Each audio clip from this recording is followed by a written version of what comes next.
Hello everybody, it's Staraptor here, and welcome to my first ever monthly live Q&A. This is the first time I'm doing this. I'm going to test it out. I don't ever really go live. I did a couple live streams with games in the past, but I'm solely going to be answering your questions about all things such as The Mandalorian, such as anything Star Wars news that came out of D23, because there was a lot of stuff that came out. So this is kind of take me back to the past, guys, because I first started doing YouTube with my web camera. So using a newer one again is kind of interesting. Let me know how the quality is in this video, because it's going to be probably not as good as it usually is with my Panasonic camcorder. So I do, right off the top, want to let you guys know that I had a giveaway, and the winner of that giveaway has then claimed their item. So in the future, I will be doing more of these giveaways, and it's just a fun way to give back to you guys, because you guys are awesome, and it's just really a cool thing that we have this semi little community going. Hey, what's up, Chris? So Chris was a guy that we went to the Keystone Comic-Con yesterday. It was Saturday. We had a good time. He does this Deadpool cosplay, mixes it up, and we seen John Carpenter, and apparently Tom Holland was actually there today. Spider-Man, yeah, with all the Sony stuff going on. So it's definitely a hot topic. But yeah, definitely, I'm going to get right into the questions that I have that people have posted, which you could always do in the future. So just right off the top, I want to remind you guys that every last Sunday of the month, I will be doing these. I might change some things. I'm going to be, again, kind of fluid with how I do this whole thing. I just want to see what the reception is of this first live stream, because I just wanted to basically know if my system setup could handle this kind of thing. So with that being said, we are going to go ahead and let's see, the last Sunday of September is the 29th, so you can mark that on your calendars. That will be the next one. Okay, so it's a bit blurry, but sound is great. Okay, so arguably the sound has to be the best for this kind of thing, so that's good. So we're gonna just get started. I'll have to fine-tune my setup for the next one, hopefully. I'm using OBS. I don't know if any of you guys are familiar with doing live streams. I kind of had to expand the entire webcam box, so yeah, I probably lost quite a bit of quality in doing that. In the future, maybe I'll have more tinkering with my layout. Maybe I'll do like a little fancy UI or something like that. Again, I'm just kind of getting used to this whole live stream thing, so it's not going to be the best looking thing right up front. I just want to relay the information to you guys. So yeah, all right, we're gonna get into some questions that I have been receiving. So we're gonna start off with Robin McCormick. He is the commenter of the channel. He's always getting involved with everything. He used to do the weekly Star Wars canon topics. I would ask people for questions, and he would come in every single week. So yeah, Robin's awesome as far as really make me think with some of his deeper questions. And we're gonna get started with his Mandalorian themed questions, because at first I mentioned, oh yeah, Mandalorian questions only, and I figured why kind of pigeonhole myself into answering certain questions. So any of you guys are watching live, you can just send in any kind of question you want, as far as Star Wars or Marvel or any kind of movie, pop culture related stuff. I'll try my best to answer it right here on the spot. So again, I'm going to go with Robin McCormick here. He is asking me, while we are getting a Mandalorian TV series, would it be a blast to see a standalone movie about ancient Mandalore? Oh yeah, I'm really game for anything the Old Republic. We already had quite a bit of a peek behind the curtains at what is going on in the Old Republic as far as it relates to the Mandalorian. So in Star Wars Rebels Season 3, they are talking about the history of the Darksaber, and this thing has been in, basically there's a Mandalorian that used to be a Jedi, and there was this whole war that he started because he had the Darksaber, and all these other Jedi were gonna try to get him or something like that. I forget exactly what the details were, but he basically sparked this Mandalorian slash Jedi war, and this is back way in the past. The Jedi Temple on Coruscant, I think, is where it was. So we already have a little bit of that information. Mandalore is the Mandalorians, ever since Boba Fett first stepped on the scene, we later find out that he's actually not a Mandalorian, but he has Mandalorian armor. So yeah, we have been wanting this Mandalorian content for years now, and we're finally going to be able to see it from the perspective of the Mandalorian post Empire, with them being fallen and all that. So that is something that I'm very much looking forward to. I'm gonna go ahead and answer another one. He sent in several questions here. So another question he asked is, will Darth Maul be mentioned in an episode of The Mandalorian, and could we see him in a flashback segment with Ray Park reprising his role? Now that's a really fun question, because Darth Maul, ever since he appeared in Solo, and even before that in Rebels, like, he has really sparked a lot of interest in the community for sure. And especially because he's this character that really spans a large amount of time. We see him first come into play in The Phantom Menace, and as all the way to about 10 years after the events of Revenge of the Sith. Will he be mentioned? It depends on what character is it. I mean, I don't think there's going to be a lot of Force stuff in The Mandalorian, and of course, Darth Maul, he's very connected to the Force. Like, maybe if Sabine Wren shows up in The Mandalorian, that could possibly be something that could happen. It all depends. Maybe the Crimson Dawn or something picks up after the Empire left off, and the Crimson Dawn will be like this flourishing kind of criminal entity, and of course they would refer back to their old boss, Darth Maul. I love the fact of Ray Park getting involved with Star Wars again. He was doing the circuit of the conventions around, like, last year. He was at Keystone Comic-Con, actually, and we did learn in Star Wars Celebration, we learned that he's actually reprising his role as Darth Maul. He is doing a motion capture for the Clone Wars. And Dave Filoni was wondering about getting some motion capture into the Clone Wars for the longest time, and apparently they just didn't have the budget, which is kind of funny because when you think of the Clone Wars, that was in a day of George Lucas, and the fact that this guy actually had some kind of budgetary restraint is hilarious, because most people were saying this is like the eccentric billionaire's project. Like, he could just throw any kind of amount of money at this project, and he doesn't have any investors he has to deal with or anything like that, because it's his own private company or whatever. So, just throwing all this money. But now it's nice to see that Ray Park is actually going to be doing motion capture for the Clone Wars. This is going to be the Mandalore arc with Ahsoka Tano. We just learned this weekend we're getting those episodes from season 7 starting in February. So yeah, there's just so much stuff coming out. I'm going to talk about a little bit later once I get through some more of these questions about all the stuff from D23. And again, you guys watching live, make sure you go ahead and send me some questions your way. I will be answering those as I get to them. So next question here, we have, will Sabine Wren be mentioned? Okay, so I kind of answered that already in a kind of roundabout statement, I guess, or at least I mentioned her name. So Sabine Wren, last we see her, spoilers for Star Wars Rebels Season 4 in the finale, the last we see her is she's with Ahsoka Tano, the Grey. If you want to consider her like Lord of the Rings equivalent Gandalf, she returns at the turn of the tide with the staff and everything else to go find Ezra after he goes on into the unknown regions with Thrawn, basically, or at least I think that's where they go. They don't actually mention it. So yes, she is doing all that. She is all out there with Ahsoka. And The Mandalorian, I believe, takes place about 5 years after Return of the Jedi.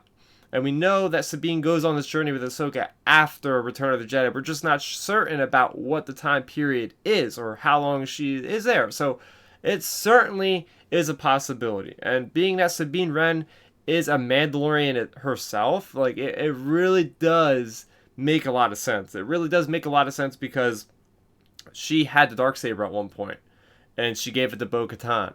And I think for certain that Bo-Katan is going to make some kind of appearance, if not have her name dropped, because she was Mandalore at one point, right before the events of A New Hope with the Mandalorians, the rebellion against the Empire on Mandalore, and she has a Darksaber. So a show called The Mandalorian, and mind you, the guy that is played by Herzog, Werner Herzog, and that footage I seen at Celebration, he mentions Mandalore specifically and all this history. So we know we're going to learn about that, so they have to pretty much mention Bo-Katan. If they mention Bo-Katan, if she shows up, she might mention that she was given a Darksaber by Sabine Wren. So at the very least, I could expect that they'll have some kind of mention, hopefully, of Sabine Wren. All right, so I got a question here from Daniel Sternberg. He's also got a YouTube channel, so make sure you check him out, and Chris does as well. So are you excited for all of the Disney Plus shows? There is probably 6 or 7 of them already announced. Oh, Marvel, specifically Marvel. All right, yeah, so this is great. I talk a lot about Star Wars on this channel, but I'm also a really, really big MCU Marvel fan. So oh man, let's just talk about the 3 announcements that they had, which I didn't even expect, because we already had like 5 announcements back at San Diego Comic Con.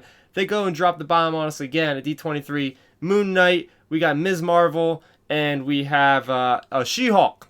So the Moon Knight. Now this is interesting, right? Because there is a rumor floating around back like a year or two ago that we were going to get a Netflix Blade, a Netflix Moon Knight, and a Netflix something else. So just the fact that we're finally getting this Blade, but it's going to be a movie, and then we're getting Moon Knight, but it's on Disney Plus. So they are still like doing these stories, and they're going to put them in different platforms. So Moon Knight, all right, he's this really crazy character. I've read issue number 1 of him from like a couple of years ago when they were relaunching Marvel, which they do pretty much like every other month anymore. I'm not going to get too much into that right now, but Moon Knight, yeah, Moon Knight. So this is a character that, at least in an iteration I've seen, kind of like a mental patient.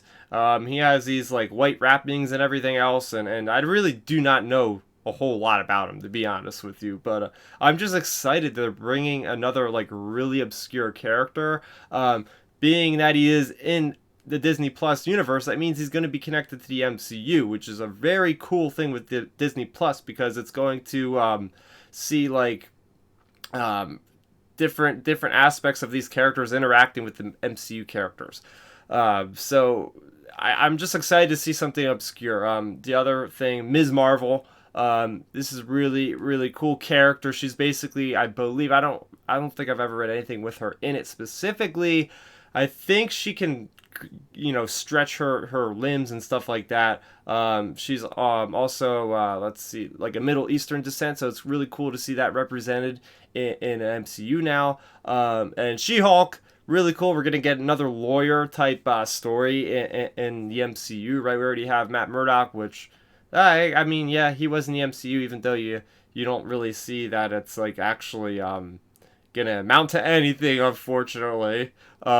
He never showed up in any MCU stuff, which just really sucks.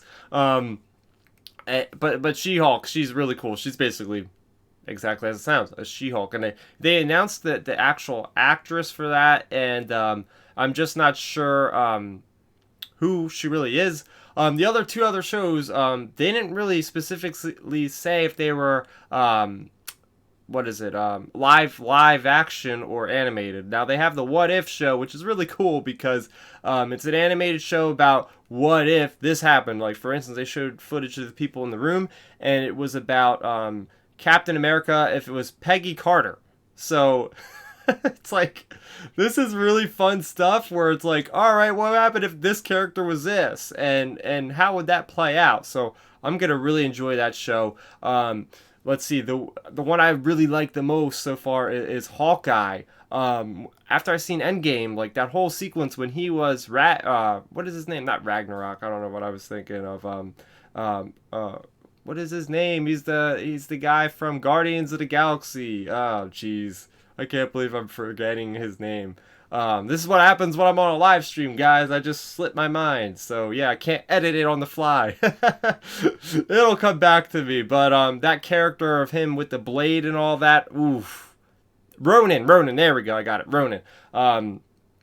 Badass. And I was like, we need to get a series of him in that 5-year span of him going around and taking out his aggression on these criminal syndicates like the Yakuza and all the people in the criminals in South America. Now we're getting that. He's going to be teaching his daughter the ways of being an archer and all that kind of stuff. So that's really fascinating. Also Loki, that's really cool. We're getting Tom Hiddleston, and he's going to be dealing with the Tesseract and all that kind of aftermath. So all of that is just super interesting because we're getting this, triple A level talent. This is all counting towards the universal goal of the MCU. We're getting a Falcon and Winter Soldier show, which is going to be, I believe, the first one that starts streaming. Plus, we're getting a the WandaVision, which is going to apparently connect to the Doctor Strange movie that's coming out. So there is just so much content with this Disney Plus. Like, seriously, it's like there's going to be something to watch pretty much every week. And from the latest reports, it's not really official, but it was on TV Line. They are saying that there's going to be a weekly drop of the episodes. So you can look forward to like every week having something to talk about, which I'm all for. I know it's kind of like, yeah, you have a YouTube channel, so of course you're going to want that. And yeah, I'm kind of selfish. I want to talk about the episodes every week, but I also want to prolong it and celebrate these series for how great they are. I feel like for the Netflix stuff, like you get into it and you talk about it for like 2 days, and then no one's talking about it anymore. And if you don't watch it within like that first weekend, you're kind of not in the know with everybody else, and you're already telling these people like a week after the event, they're like, oh yeah, I already seen that. I already forget like half of it because you just consume it so quickly. So being able to watch these episodes like multiple times, like how the animated series with Rebels and Resistance are, I just love that whole journey of just like being with you guys all and speculating about all that. I do want to answer more of your questions though. So Chris Forsyth is saying in the chat, from what I heard from the panel today, is all Tom said he's looking forward and he's going forward, looking to going forward. That's it. Okay. Yeah. That's interesting. We're gonna see what happens with Spider-Man. Really, just it sucks for all the fans. You know what I mean? Like it just sucks for everybody that we have to deal with like the business side of things, and we can't just enjoy entertainment for what it is. I know there's lots of petitions going around, but what do the petitions really do? Like, how many things have those actually affected? I do know that Disney wanted like 50%, and they originally had the deal for like only 5%. And so, yeah, they jumped up like 10 times what they wanted before. So, of course, Sony's going to get defensive, especially after Venom. And Venom did so well that they have this confidence like, yeah, we don't even need the MCU anymore because we got Venom. And I really liked Venom a lot, and I'm looking forward to the sequel. But I just don't think it's a big enough movie to warrant for them to just take Spider-Man back. So eventually, hopefully, they'll come to an agreement. And especially with the way Spider-Man: Far From Home left off, I'm not going to spoil that for any of you that didn't see it yet. There's a big cliffhanger, and they have to address that. And how are they going to address stuff that's not connected to the MCU in a movie that originally was? It just doesn't really make a whole lot of sense. Jacob Mendez is saying, "What's up? Not much, man. Just a Sunday. Worked earlier today. Just kind of unwinding. That's why I want to do this on Sunday. It's kind of a nice time. Everybody's, for the most part, relaxing. I feel like just everybody just wants to, check stuff out. What's on YouTube." Daniel Sternberg is saying again, did you know that today is the 10th anniversary of the game Batman Arkham Asylum? Yeah, I actually just noticed that, and that is one of the best superhero games of all time. I played through all of the games, including Arkham Origins, and man, Rocksteady Studios kind of invented the combat system that's seen in a lot of games like the Shadow of War, and Assassin's Creed kind of used it, but man, those games, if you guys haven't played them, I think they have like a couple collections out which like encompass all of the games. The Rocksteady specific ones with Arkham City and Arkham Knight were great. I still think that Arkham City is the best game in the series because it really expands on the entirety of Gotham City, and it really opens up to allow you to, navigate this world and really see everything from the perspective of Batman, have all these side quests. And Arkham Knight is really cool. It's got a lot of potential, but I got really, really pissed off when they just made you use the Batmobile, and the controls were not the best. It was very repetitive, and I even got to the point where I got to the end of the game, I beat the end of the game, and it made me do all these other side missions I didn't want to do to unlock the actual other ending cutscenes. So that really ticked me off. It's like, I have to go around and do all these stupid side quests that I don't want to do because they're super repetitive just to get the actual ending for the game. So that really turned me off. But yeah, Arkham Asylum is a pretty much like a masterpiece game, and it really sets things up for how you tackle like an IP and how you actually make a movie type game that great. And back in the day, they would be turning out these movie licensed games left and right. Yeah, there was a lot of Star Wars ones. Some of them really weren't that great, and they got a bad rap. Like a lot of these movie licensed games got a really bad rap, almost like how the movie video games are. And well, Arkham Knight came out, or Arkham Asylum came out, and really just turned the entire industry on its head for sure. Jacob Mendez saying, "What do you think about Spider-Man leaving the MCU?" Yeah, it's just really sucky because I remember when we learned that he was actually going to be in Civil War, and he gets the shield out of Captain America's hands, and everybody is going crazy. Like, looking at the history of the MCU, that had to be like one of the most shining moments for everybody to just, actually see that this famed hero that had been in two other iterations of the character underneath of Sony, which both, to my understanding, I haven't watched them in a long time, people thought that they weren't the best that they could be. But then Tom Holland shows up, and this kid, like, he encapsulates the character of Peter Parker. He's young. They show him in high school, because the other ones he was a little bit older. He just is the perfect kind of personality to be Peter Parker. Granted, I haven't read a whole lot of Spider-Man comics, and I haven't really read or watched any of the TV shows, or might have seen some of them, but people really do cherish this personality of Tom Holland, and to see him getting pulled which way, that way, and especially, like I just said, like, to not being able to finish off what he started is really unfortunate for sure. Yeah, it's just really sucky.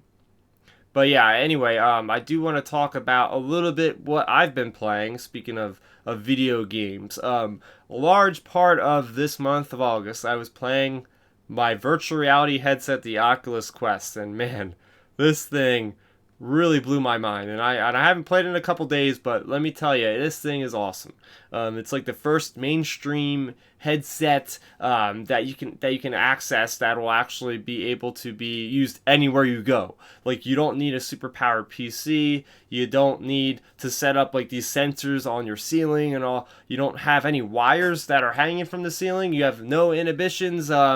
Anything inhibiting you, so you can literally just like mark your territory, play. They have the Star Wars Vader Immortal and all that. It's really, really good stuff. So if you guys have an opportunity to check out Vader Immortal or the Oculus Quest, definitely check that out. Some more questions coming to me from Daniel Sternberg. Is saying, do you think that Jedi Fallen Order is going to be good, or do you think that EA is going to screw it up? Okay, so yeah, this is a common question. I am very under the impression that this game could actually give hope to the people that are just despising EA with Star Wars, especially the license. Yes, the whole Battlefront and Battlefront 2 debacle really put a sour taste in people's mouths. But the sole reason of Respawn really having a lot of freedom with developing this game. And what I mean by freedom is right off the bat, they are using the Unreal Engine 4. So yeah, all their other games that were underneath EA were using the Frostbite engine. So this is showing that, they are taking the precedence of having their own autonomy within EA, the Respawn Studios. Mind you, they have also done Titanfall. Titanfall 2, very underrated games. You guys got to check them out. They also put out Apex Legends at the beginning of this year, which is arguably one of the most popular games that came out this year so far. So, Respawn, these guys are dedicated to their craft. They're very good with the way things control and the fine tuning of how your characters behave in an environment. So, and they have like 30 minutes worth of raw footage that you guys can watch right now on YouTube. Just search it. It's something that's available for everybody to see. But I think just the reason that we're getting a single-player Star Wars game, which is something everybody's wanted. Battlefront 2 has a single-player, but it was very short-lived, and the multiplayer screwed things up a little bit with the microtransactions. There's going to be no microtransactions, none of that. So it's going to be just simple story, which what we're used to for Star Wars. We haven't had a single-player Star Wars story game since The Force Unleashed 2. And that was over a decade ago. So, yeah, people are ready. I'm ready for this game to come out and just, like, knock people's socks off and say, okay, I might actually lend a little bit more trust to EA because it's simple enough. Respawn just doesn't seem like they have their hands tied behind their back. quite as much as some other studios that are being published by EA. Okay, so we're moving on to Jacob Mendez. When does Disney Plus come out? Okay, yeah, it's coming out, let's see, November 12th. November 12th, Disney Plus is coming out. They're going to launch with a whole bunch of content. They're launching with this the dog movie. Somebody help me out if you know what I'm talking about. It's almost like The Lion King. These dogs can talk. It's a classic Disney movie, but it's in live action. Let's see. Another thing about Disney Plus is they will launch with The Mandalorian. So apparently, people at D23 were able to sign up already for Disney Plus, and people were saying they paid like 3 years worth for like $100 something bucks. So like, there's probably going to be deals where if you spend like a cost up front for the whole year, it's going to be a lot cheaper than if you pay month to month. So I'll probably end up just doing that. So yeah, November 12th, they're going to launch with a Jeff Goldblum show. I already seen a trailer for it. It looks phenomenal. Like, Jeff Goldblum is just such an odd individual, and to see him just doing random stuff like playing basketball and swimming and just like tasting different food just seems like it's like one of those Netflix type of shows, but it's going to be for Disney Plus. So that leaves me to believe that there's going to be a lot of more adult oriented stuff than I imagined originally on Disney Plus. A lot of original programming that doesn't have to do with Marvel or Star Wars or Pixar or anything like that. So yeah, The Mandalorian will be launching on day one that Disney Plus goes live on November 12th. And like I said, I think they're going to be releasing episodes weekly. All right, Jacob Mendez says, what's your favorite Star Wars game? I'm probably going to have to go with Star Wars Knights of the Old Republic. That's just one of those games that was just so monumental in my appreciation of Star Wars, as far as like getting into role-playing games from playing that game, like Mass Effect. BioWare, the developer, is just very well known for just breaking through the boundaries of character development and different kind of animation and stuff like that. This is something that is something I really like. Come on, I have like the Old Republic poster right behind me. Oh yeah, you can't even see it at this angle of the web camera, because then that spun off into the MMO, which I've spent countless hours in. But the ultimate twist in Star Wars, besides Luke, I am your father, and all that kind of stuff. So yeah, moving on to the next question. Are you excited for Obi-Wan show on Disney Plus? This has come from Daniel Sternberg. So yeah, I am really excited. Actually, I seen this announcement and I've been looking at it for the rumors for several months now, about what the heck is going on with the Obi-Wan. Like, everybody's like, oh yeah, it's coming out. Oh, he signed something. Oh, this and that. I'm like sitting here like, yeah, until StarWars.com puts up an official release, I'm not really going to get excited for this thing. And now it's officially released, and they told us specifically that it's going to be 8 years after Revenge of the Sith. That makes me super hyped, because this opens up a wide door of possibilities, right? I have a video on the channel right now where it's me reacting to this very announcement. But just the fact that Ewan McGregor is coming back, he's 46 right now. I think in real time the character of Obi-Wan would be 48, so again, perfect age right there. Ewan McGregor has had a lot of acting experience since then. The last thing I really liked, which you guys should check out, is called Fargo. I think he was in Fargo season 3. He played these two twins, and he actually won the Emmy for it. Like, he did an incredible job, so I just cannot wait to see him reprising his role as Obi-Wan Kenobi. I heard there's even a rumor that he actually might direct an episode or be involved with directing a couple episodes. He could be interacting with like Owen Lars. There could be a young Luke Skywalker that gets cast. That'll be really cool. So yeah, super excited for that. Lady and the Tramp. Thanks, Dan. Lady and the Tramp. I'm gonna check that one out. So yeah, super excited for that. Chris Forsyth, yo, Battlefront is not fucking done. They already said RS. Yeah. Oh man, yeah. I let that one slip. Usually this is a pretty kid-friendly channel, but that's what happens on live streams, I guess. But oh yeah, let's talk about Battlefront. Battlefront 2 is very much alive. So there's a lot of people here that are in the world that have written off Battlefront 2, and I'm here to tell you guys that you got to check it out. Like, seriously, they've gone above and beyond with really righting the wrongs and creating this entire this quality of life system and progression system, and they have like all the clone battalions you could choose skins for now. They're gonna be putting in droid skins. They put in a droid Deka. They put in the ARC troopers. They put in the TX-170 Saber class tank. They put in so much stuff in this game. They put in the command or the capital supremacy, which is basically like Conquest from the original Battlefront 2. They're making a Felucia map. They're adding a clone commandos from Republic Commando. They're in the game. You can look on YouTube right now. There's a lot of people that got a chance to play it over the weekend at Gamescom, like last week. So yeah, they're putting in instant action mode. They're putting in co-op mode. Like DICE has gone overtime, and they're even saying they're putting in the Rise of Skywalker content. So it'll be 2 years that this game has been going through a steady release of content, which is awesome. They originally came out and they were saying we're going to be a live service game, and I said, okay, well, is that going to mean like 3 or 4 months of content and you're done? But no, they're still going strong. Battlefront 2 is better than ever, so definitely go check that game out. All right, we got Cyborg Man in the house. How's it going, man? He's saying, I heard Rey is evil now. Is that true? Okay, so we had at D23, they had this panel going on.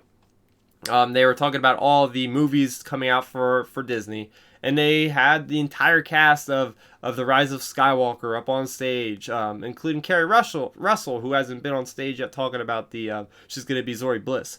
So they showed the sizzle reel, and apparently there's an area in this thing where it shows Rey with a double-bladed red lightsaber and a dark cloak. And apparently at one point she's talking to the Emperor.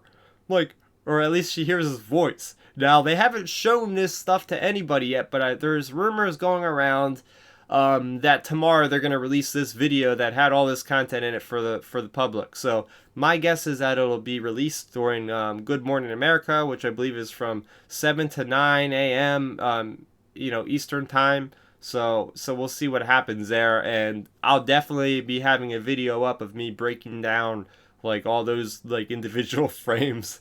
I'm just very much looking, because that was a whole big theory going around for a while, as people were speculating, hey, like Rey is gonna have a reverse thing happen with Kylo. Kylo's gonna go light and Rey's gonna go dark in The Last Jedi, and well, obviously that never happened. So Cyborg Man is saying, because if she's evil, I will be happy, because that means Finn will have to kill her and Kylo. Oh, that's interesting. I like that. Oh, man, because... Oh, man. Can you imagine if both Kylo and Rey get killed? Man, that's one way to end the Skywalker saga. Like, you just have no survivors. Well, this is assuming that Leia dies in this movie. I love the fact that they're going to get Carrie Fisher to somehow be in this movie, even though she passed away before it even began filming. It's like the stars aligned, where J.J. Abrams was able to take the director's seat after Colin Trevorrow got booted from there, and he's going to use some kind of footage from The Force Awakens, which is why we still see Rey in her costume from The Force Awakens, because I guess in certain scenes she had to have that on, so they have to make the rest of the movie with that. So yeah, I mean, I'm looking forward to that. Definitely. Let's see. Yeah, the Stussy brothers. Yeah. So Cyborg Man is talking about Fargo season 3. Yeah, the ending was a little bit strange. Not gonna get to it in here because first off, I'm a little bit hazy on the details, but I do remember being a little bit disappointed. Again, go watch Fargo. It is one of the best series on TV today. It's up there for me with like The Sopranos and Breaking Bad. That's how good it is in my opinion. Never got a chance to review it on the channel. Maybe one day I'll go ahead and rewatch them all. It's one of those series where like the showrunner just makes a season whenever he feels like it. So maybe there will be a season 4. I'm not really sure, but each season is kind of standalone in a sense because it's like based off of this area in I think Fargo is North Dakota. So yeah, something like that. Definitely check that one out. Chris Forsyth is saying, personally, I believe it's going to be the Emperor showing a force projection of Rey could be to her. She already dabbled in that hole and Luke brought her back, so let's see that happen. Oh yeah, that's the going rumor, and that's what I believe is maybe it's just a Force vision again. She's gonna see what she could become. Kind of like what Luke sees in the cave in Empire Strikes Back. He slices off Vader's helmet and it's his own face in there. Like, that could easily happen. There's a lot of talk going around, especially when it was introduced in Charles Soule's Lando comic, that the Emperor, he has like the dark side force that inhabits different objects, especially in Charles Soule's run of Darth Vader Volume 2. The Mask of Lord Momin apparently possesses people that put the helmet on. So I'm thinking, it's not me, I didn't come up with the theory, but there is a theory going around online saying that, like, Vader's mask is what is going to possess Kylo, what could possess Rey, and maybe there's another object that has like the Emperor's soul in it or something like that. It's crazy. All right, we have Daniel Sternberg. He is asking, are you excited for Lego Star Wars: The Skywalker Saga? It would be pretty dark for a Lego game. Rey, Kylo both die. Yeah, how would they pull that off, right? That's kind of funny. But no, seriously, I love the Lego Star Wars games. If you guys have not played the Lego Star Wars games, they are some of the best Star Wars games, period. Especially with Lego the Star Wars The Force Awakens, I feel like that was a sleeper hit. I feel like not a lot of people have played it, but I adore that game. Like, it was on Xbox, it's on Xbox One, all the major current consoles now. What I like about it is you can play so many different characters, like over 100 characters, and they're not even just from The Force Awakens. You can play characters, I think, like Boba Fett and Jango Fett and stuff, and they actually released, like, other character packs from, like, stuff like Star Wars Rebels, even like the Lego Freemaker Adventures and stuff like that. You could even create your own characters, so I was doing all crazy stuff with like different color lightsabers. But what was really cool is they did include a lot of different levels. I'm pretty sure they're canon. Different levels that weren't actually in The Force Awakens. Like, there was a mission where Poe Dameron is going to a First Order Star Destroyer to rescue Admiral Akbar. There's another one where it's Han Solo and Chewie in that crew going to get the Rathars. Remember in Force Awakens, they're like, yeah, I used to have a bigger crew. You find out why he used to have a bigger crew and how dangerous the Rathars are, especially in their own habitat. There's another one where it's pretty dark for a Star Wars Force Awakens video game, where you have Kylo Ren just slaughtering an entire population of they look like Ithorians, but they're not quite Ithorians. They have like the fur around their face and all that kind of stuff. So yeah, I would like to see how they do a death of our two main characters. Because Lego is more comedic, and they actually had a lot of the voice actor. They had all the voice actors from The Force Awakens. Even Harrison Ford, they somehow managed to get in the studio to record. So I thought that was pretty funny. I just want to mention to you guys, thanks for being so involved in the chat. This is awesome. You guys are really cool, just sending me constant questions. I really like this dialogue we're having. Everybody's is doing an awesome job in the chat there. Cyborg Man is saying Rey got like 2 dresses in the whole Star Wars. Luke had like at least 10. That is so true. I feel like she got the short end of the stick when it comes to outfits. Let's see. Let's count them off right now. We got the Jakku one. We have the one where she's at the end of the Force Awakens, which I really like that one. She's going to Ahch-To. Then we see her with like the Jedi Padawan one at the end of The Last Jedi. Then we see her back with this one again, and well, she might have that cloaked one, so maybe about 5. Pretty cool. All right, let's see. Cyborg Man is saying, remember Lego Star Wars had Padme dying during a damn pregnancy.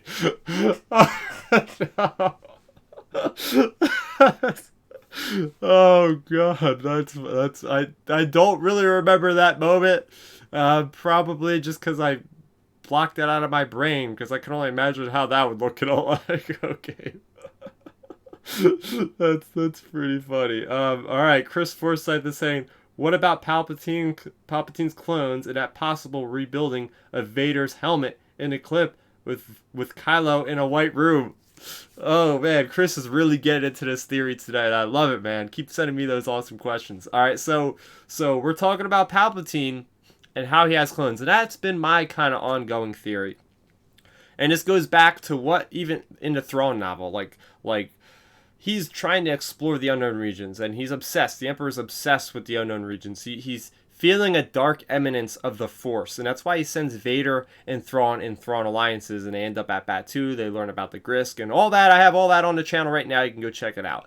But he is obsessed with the unknown regions, so I'm thinking he might have like cloned himself and had that clone at the Death Star, then went out to the unknown regions and was doing stuff out there, starting up the First Order. Then he had the contingency plan with Operation Cinder and all that stuff to just wipe away all his personal belongings and whatnot of the Empire. But yeah, the clones could definitely be in the equation. And the fact that Kylo is rebuilding his helmet. First off, does anybody have any speculation on who's rebuilding that helmet? Because they're definitely alien furry hands. So what's that about? I do love the design of that helmet. I like how he's wearing that helmet again. I like how it's going to be all over the merch. You're going to see like the red lines in his helmet. It looks really, really, really cool. Let's see. Daniel Sternberg is saying Anakin had 3 or 4 non-Vader costumes. Yeah, the prequels definitely had a wide range of costumes. Just looking at Padme, she's probably got like 20 costumes. It's kind of ridiculous. Let's see, Chris Forsyth is saying Felicity Jones, anything, end of story. Yeah, there is even talk of her in an interview saying that she would love to come back to Star Wars if she had the chance. She would love the idea of being in a Star Wars series. So let's break that down real quick. So we know the timeline of where the Cassian Andor the series is going to take place, because Lucasfilm, they finally put out this really cool infographic of a Star Wars timeline. First off, they have like the Age of Republic, Age of Rebellion, and Age of Resistance eras, and they have like all the little timelines. Cassian Andor is taking place like halfway into Star Wars Rebels, which is like it starts off like 5 years before Rogue One. So we can kind of see like where this is going to take place. Now, mind you, Jyn Erso at this point in her life, if you guys have read Rebel Rising, the young adult novel, which is a really good book, by the way. I do want to go ahead and reread that. She would be training by herself on her own, I think. I think she would have left Saw Gerrera. Remember, Saw Gerrera left her on her own at the age of 16. I think she would be doing her own thing, but so there's no way she could have really met Cassian, but could they have like a spin-off where a storyline where she's working with Memphis? I don't even know, but yeah, let's try to get Felicity Jones in there. I mean, if she wants to be in Star Wars, let her be in Star Wars. They can find some kind of backdoor way of getting her in there. Chris is also saying about the Sith Troopers, are they clones? And that was my first understanding, is that the Sith Troopers, who do they belong to? By the way, I have a video of this also on the channel. Who do they belong to? They're wearing red. Who loves red? Palpatine. He had the Royal Guards.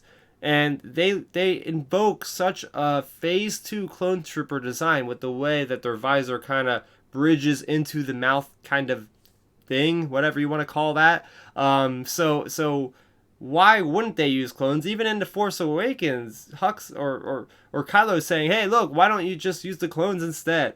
We should just use them. They're going to be better off suited, disciplined than these brainwashed recruits, whatever. So being it's Palpatine, maybe Palpatine had been out there in the unknown regions. He's building up his own force to then go take out Kylo's forces, because I think there's going to be a butting heads. There's going to be a faction versus a faction in this story. And there's going to be, whether it's Hux versus Kylo or Kylo and Hux versus the Emperor, the risen Emperor. Who knows what's going to happen there? Oh, that's a really cool idea if they're actually Kylo's clones. Now, because, Kylo came up with the idea of why don't we use clones? Maybe he's just going to say, I need to strengthen my regime, and these recruits are not doing it. He's seen firsthand what happens with Finn, who gets away and starts his entire mess with the Resistance. Also, Cyborg Man. Yeah, to handle Padme's death in Lego by here, eyes going crossed after being in labor. That's messed up. And he puts like the smiley face. Oh, that's funny. Oh, that's funny how they do that. Okay. Chris has another comment here. He's saying, well, we got Cassian and K2's coming up. Will we see how we got him? And let's see how Saul trained her. That makes a lot of sense. So I don't know if you guys knew this, but actually Marvel put out a one-shot comic of how Cassian actually met K2SO. Cassian was on this mission. There was some, I think they're called KX droids, Enforcer droids. It was kind of funny how easily he was able to reprogram K2SO.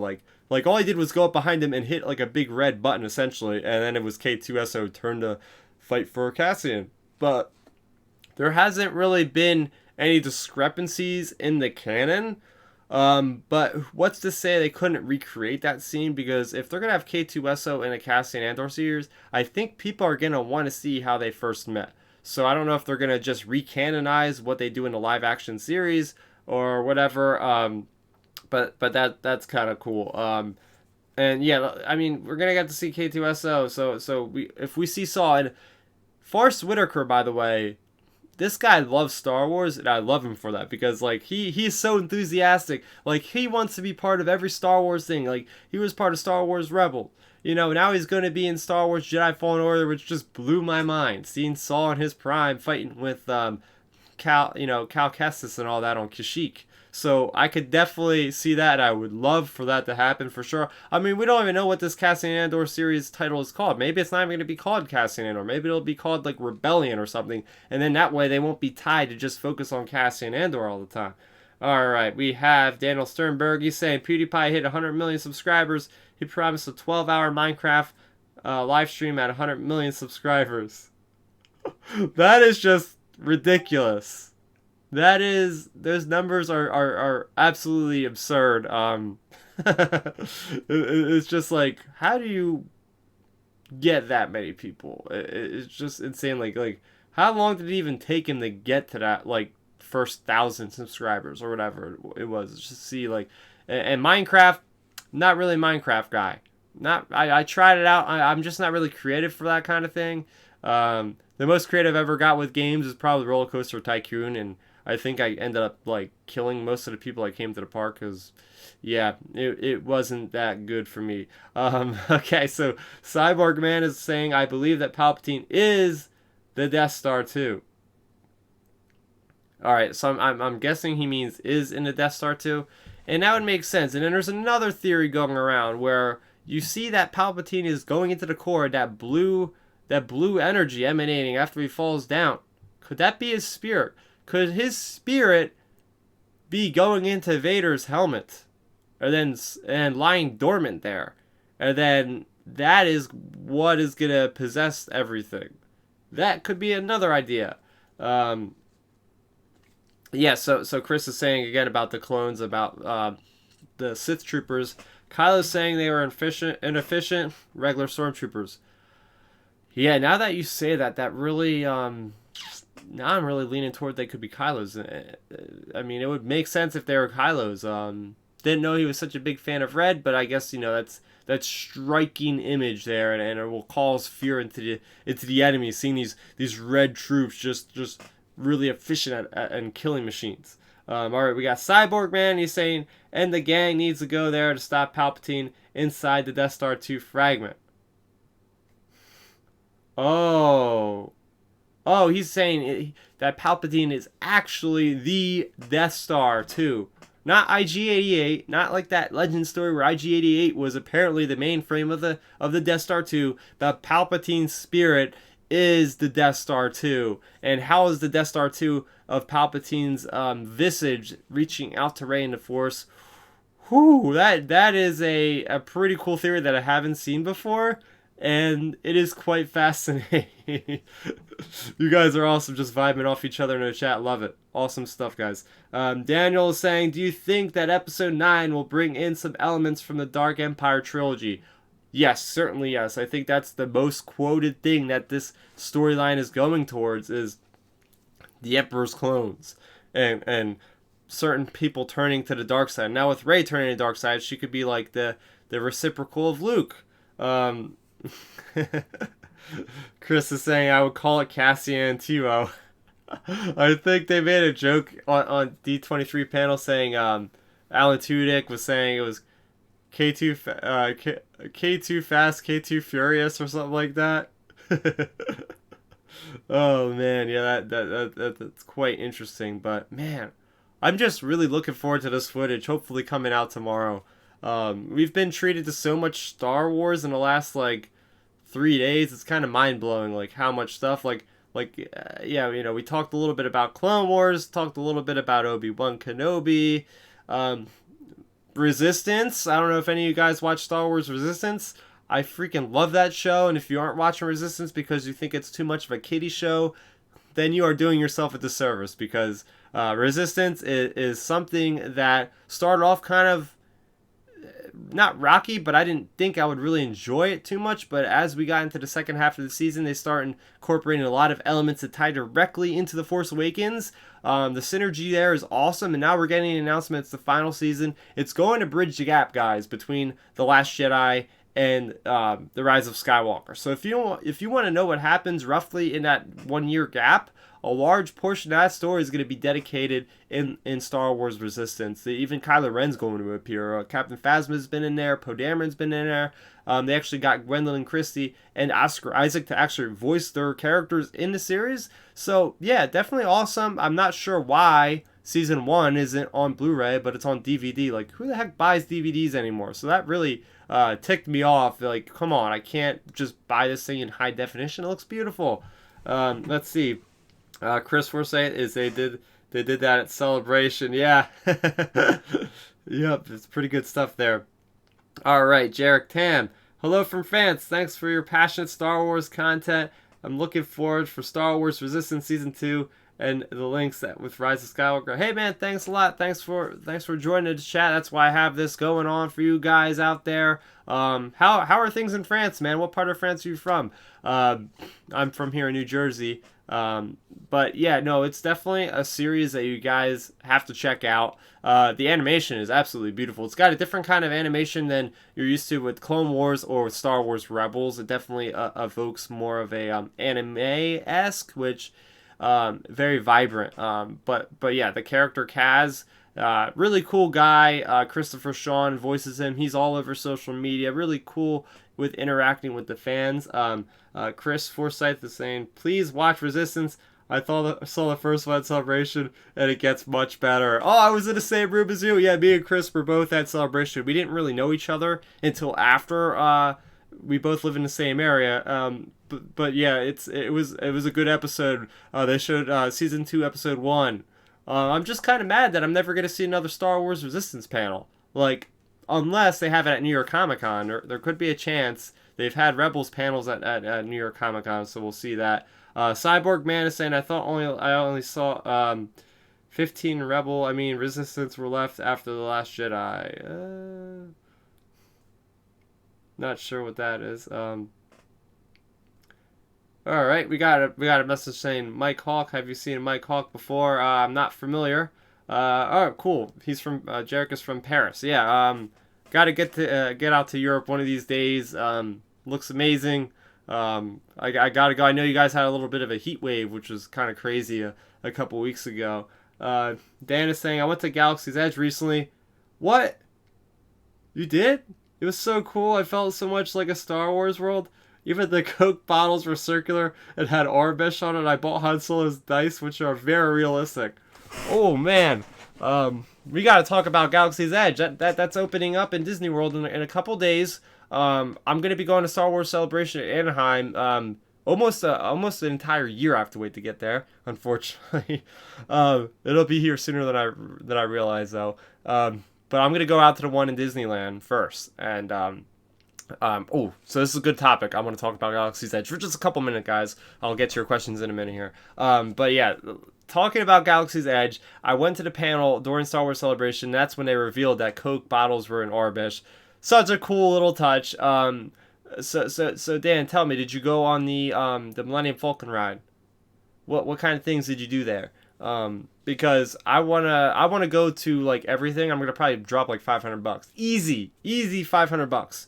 I want to buy my lightsaber for, what was it, $250 people are saying, and I need to get a droid. The interactive experience with like building your droid, and apparently they have this really cool experience with building your lightsaber, getting to choose the Kyber crystal, and like all this really cool geeky stuff, and just the terrain and the thought that they put into all this material is just absolutely incredible. And they just announced a Star Wars Galactic Star Cruiser. So get this, guys.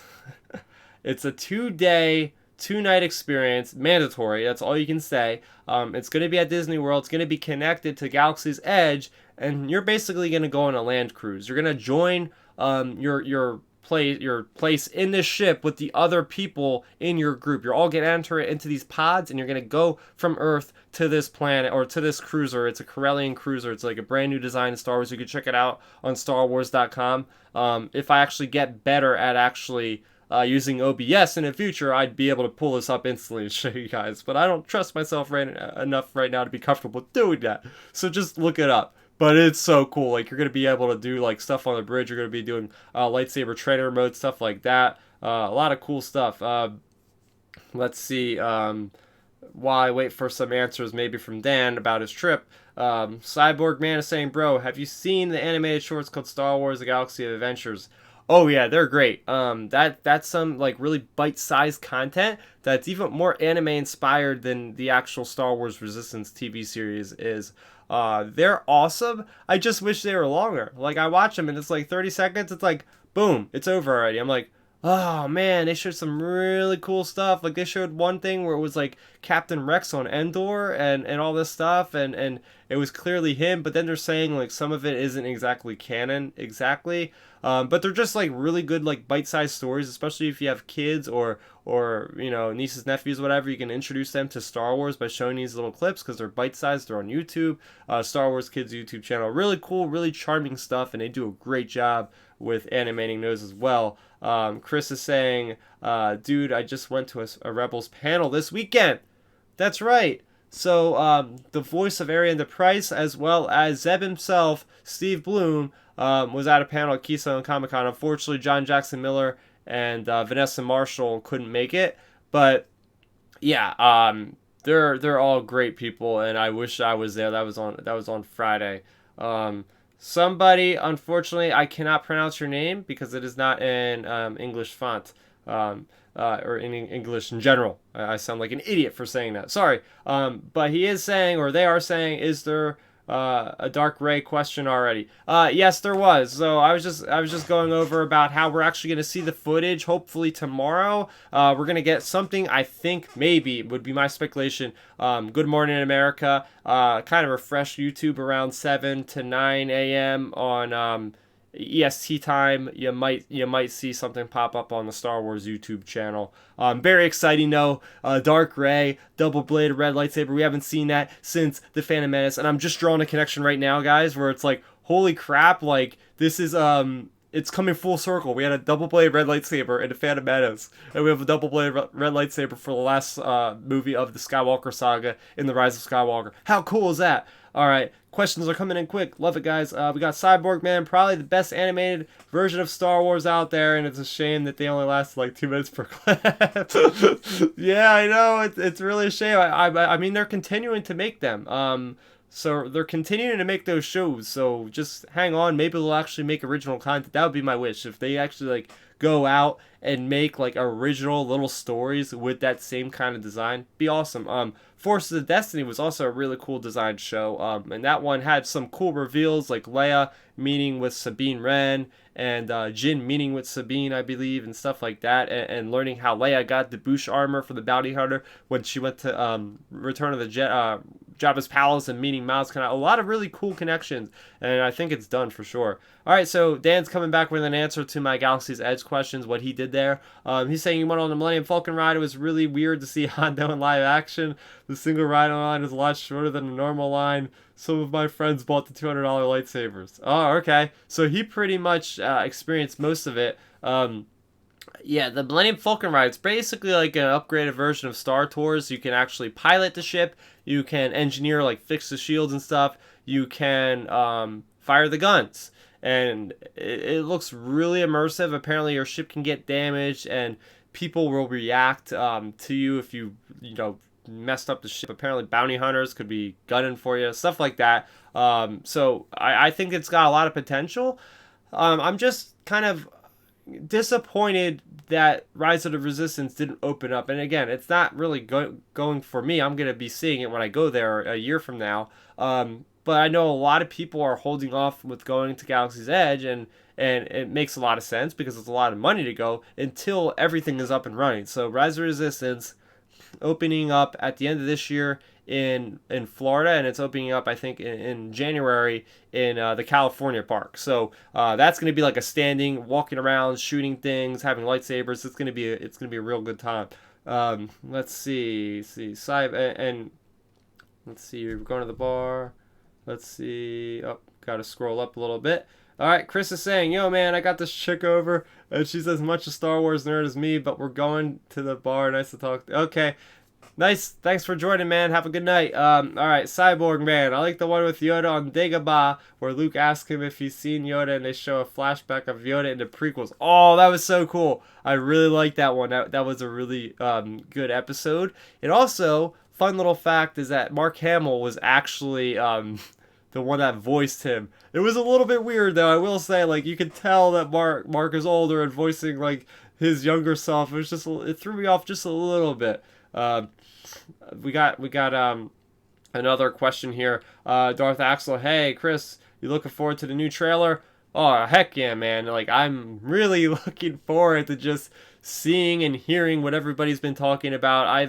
I've kind of shut off from like hearing any more about what people have seen because I want to kind of experience it for myself, you know what I mean, and have my own thoughts and my own theories of what it could be. And then I like to watch other people's videos once I put my stuff out there, just so I don't.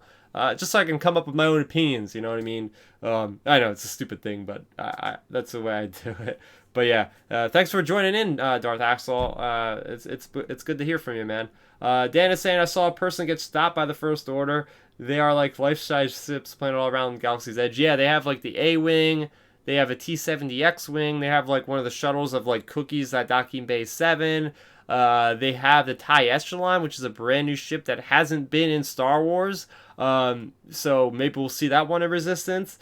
Lots of cool stuff. Oh, okay. And he's saying it is Russian, and it's Andrew. Okay. You know, I was thinking it could be Russian. I wasn't gonna make any exceptions because you know what happens when you assume. Um, Dark Side Ray, do you believe it says Darth Axel? Oh man. Yeah, it's kind of hard to realize that she would become dark. And the reason why I say that is because there's so many like little girls that love Rey, that dress up as Rey, and it's like their role model, like their version of Leia for their generation. So to see like their role model go completely dark and possibly kill people and stuff, like I don't know if the mass audience is ready for that. I am, but I don't know if Disney wants to like crush these little girls' dreams. Um, but we've seen worse stuff in Star Wars. I mean, Anakin Skywalker going and killing all the younglings in Revenge of the Sith. Now that was super super dark. Although we knew Anakin Skywalker would eventually become Darth Vader anyway. But I do want to see something happen, but not happen exactly like in Return of the Jedi. And that's why I'm not a fan of Kylo Ren's redemption. I do not want to see that because I say that we've kind of seen that already. Like, we've seen Vader get redeemed. Now, if they do redeem Kylo, the only way I would like it is if he actually survives. If he actually lives and he ends up going in exile, and we see a large portion of him in exile, kind of like Luke or Ben Kenobi. And then maybe, 20 years from now, they open up another trilogy, 10, 11, 12, with Kylo, and he's taking a role as like Luke Skywalker or something like that. I would actually dig that, but I think this whole Dark Rey thing and switching with Kylo is something even more original, and especially if they are twins or something like that.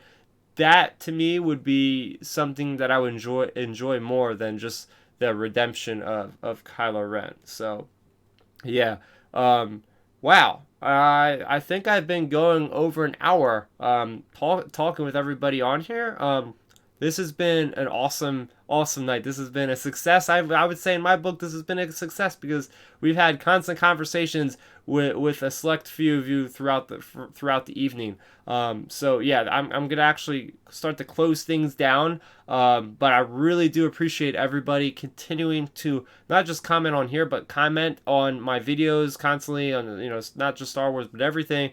Thanks for the support, guys. Reminder, yes, I'm going to be doing this every month. That'll give me enough time to kind of have enough topics, enough stuff happens. A quick glance forward at the month of September, some things coming out. Big Battlefront 2 update we got coming out towards the end of September there. Other than that, well, we have a new Star Wars book coming out this week, Black Spire. I didn't even talk about all the Galaxy's Edge tie-in books that have come out of Crash of Fate. We had the Flight of the Falcon stuff. Yeah, all that. Then he's even saying that the receipts are branded Black Spire. Now that is just cool attention to detail right there. So yeah, as far as September, I feel like September, as far as Star Wars is concerned, is going to be the last little like dead zone, if you want to say, because once October comes, we have Triple Force Friday, we have Resistance, and then it just hits the ground running from there. So yeah, this was an awesome Q&A. Again, thanks for everybody for tuning in. For those of you that haven't actually been a part of the channel for very long, I'm doing content like every week, Star Wars content. I am looking forward to this week as well. The Dark Crystal series is coming out on Netflix. Netflix is having their own like little prequel series, and it looks phenomenal. Jim Henson's involved and all that, so that's another thing I'm looking forward to. Also, The Matrix, I'm going to see 20th anniversary of The Matrix. It's coming back to theaters for a limited time. I've never seen The Matrix in theaters because at the time I was only 9 years old, so I couldn't exactly see. I think it's rated R, right? Or at least PG-13. I couldn't go to the theaters back then, but I can't wait because now we know that there's going to be a Matrix 4. So really cool stuff there. Lots to look forward to. We got It Chapter 2 coming out, I think, in early part of September. So yeah, August was kind of a slower month for the movies, but I'm going to get back into it. And it's going to be a good rest of the year. So I want to thank again everybody for joining the chat live. Look forward to another one of these Q&As at the end of the month. And it's going to be a good one again. So I hope everybody has a great rest of their week, and may the Force be with you always. Have a good night.